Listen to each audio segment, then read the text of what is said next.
Huwag kang mai-inlove sa hindi mo kauri. Yan ang laging bilin sa akin ng mga taga-probinsya. Sabi nila, ang mga engkanto raw ay mapaglaro. Kapag nagustuhan ka nila, dadaling ka nila sa mundo nila.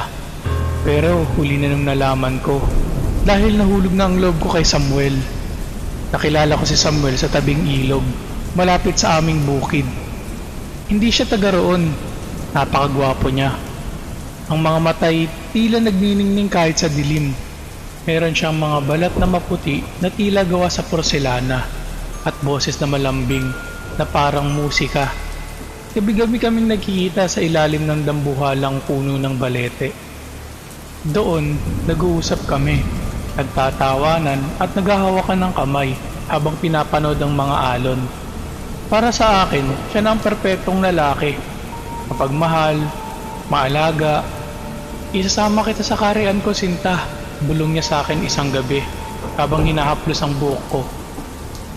Doon, wala tayong lungkot na mararamdaman. Walang pagod.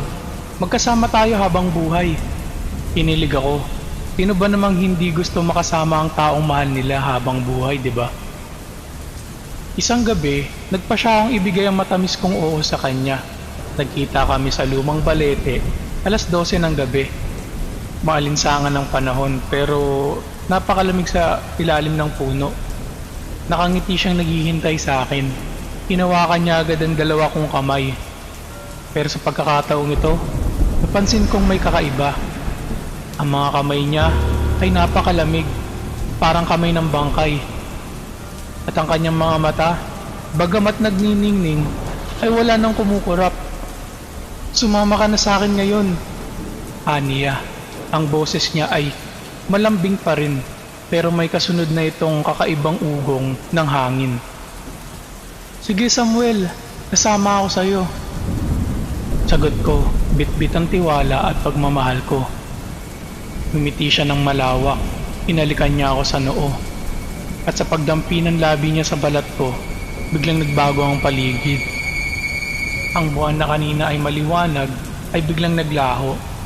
Ang hangin ay napuno ng amoy ng nasusunog na kamangyan at nabubulok na halaman. Tumingin ako sa paligid namin. Naghahanap ako ng karian na sinasabi niya, pero walang palasyo. Ang nakita ko lang ay ang dambuhalang puno ng balete na tila gumagalaw. Ang mga ugat nito ay dahan-dahang gumagapang sa sahig na parang ahas. Samuel? Nasaan ang karian mo? Tanong ko. Nagsimula na akong kabahan. Tumingin ako sa kanya at doon ko napagtanto ang totoong katatakutan. Ang gwapong mukha ni Samuel ay nagsimulang matuklap na parang lumang pintura. Ang maputing balat nito ay napalitan ng kulay abo at magaspang na balat na parang balat ng kahoy. Ang kanyang mga mata ay naging purong ginto na walang baling tataw at ang kanyang daliri ay humahaba. Ito ay naging matutulis na kuko. Gusto kong bumitiw, pero ang kamay niya ay nakakapit sa akin na parang bakal. Nandito na tayo, aking Sinta. Bulong niya. Sa pagkakataong ito ay ang boses niya ay hindi na musika. Ito ay naging tunog ng dalawang nagkikiskisang bato. Paos, malalim, at nakakapanghilakbot. Lumingon ako sa puno. Ang malaking katawan ng balete ay naging malaking bitak. Sa loob niyon, makikita mo ang ilang kanansay ng tao na nakagapo sa ugat. Ang kanilang mukha ay nakasigaw sa tindi ng huling dusa.